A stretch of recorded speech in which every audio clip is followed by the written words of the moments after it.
Kompletong pagsasaayos ang isasagawang rehabilitasyon ng pamahalaan sa kahabaan ng EDSA. Si Bernard Ferrer sa sentro ng balita. Bernard.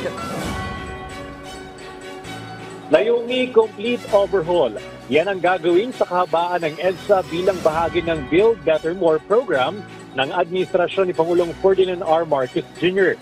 Ayon kay Department of Transportation Secretary Vince Dizon, nagsasagawa na sila ng mga hakbang upang maibsan ang epekto ng trapiko sa mga motorista at commuter habang isinasagawa ang rehabilitasyon. Mananatiling bukas ang EDSA bus carousel sa kabuuan ng proyekto. Sa kasalukuyan, kinukonsulta ang iba't ibang local government units bago ilabas ang kabuuang detalye ng plano. Tiniyak naman ni MMDA Chairman Romando Artes na masusing pinag-aaralan ang lahat ng opsyon kabilang ng posibleng pagpapatupad ng uneven scheme. Inaayos na rin ang mabuhay lanes bilang alternatibong ruta para sa mga motorista at commuter upang maiwasan ang mabigat na daloy ng trapiko. Samantala, sinabi ni DPWH Undersecretary Bernardo na target tapusin ang proyekto sa ilalim ng termino ni Pangulong Marcos Jr.